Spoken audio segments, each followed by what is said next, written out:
And it's a story about a king who did a lot of crazy things, a lot of brutal, horrible things to come to power. And once he came to power, he could no longer rule fairly or justly because he would look weak in the eyes of his enemies. So he continued to do unfair and unjust things. And the king, Damocles, was sitting on his throne. And all around his throne, he had gold, he had beautiful women, he had fruits, he had everything a man could desire. And his servant of many decades, 30, 40 years, said, I can't imagine how it would feel to sit in that throne. I've seen you in that throne for all of this time, and all I can imagine is the feeling of just sitting on that throne and people adoring you. I can't possibly imagine. Damocles said, the things I have done to get here, the things I have done to take my place on this throne, I mean, it doesn't feel the way you would imagine it, but tomorrow I'm going to let you sit in the chair. So the slave couldn't sleep. The servant was awake all night imagining the day he's finally going to sit in the throne and be able to grab fruit, grab titties at random in this golden chair. He couldn't possibly imagine how amazing it's going to feel.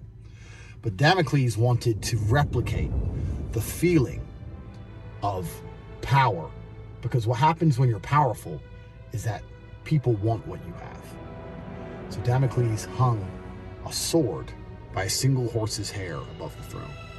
And when the servant sat down for the first few seconds, he was ecstatic, he was happy until he looked up and he saw the sword. And he started to panic and feel uneasy, because he realized that although you have all of the worldly goods around you, still there is the things you have done to get there. Do you understand? It haunts you from the past and is hanging over your head, and at any moment you can die.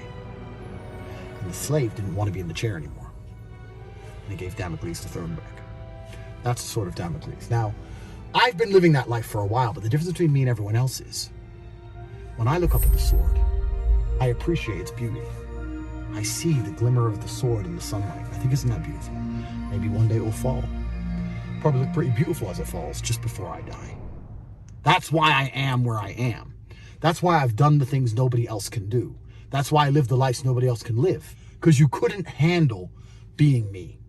The sword would frighten you. I've learned to fall in love with the sword. It's fine that it's over my head. People have tried to kill me before. There are people in the world who are actively planning to kill me right now. That's fine. All I can do is prepare to make sure that I don't make it easy for them.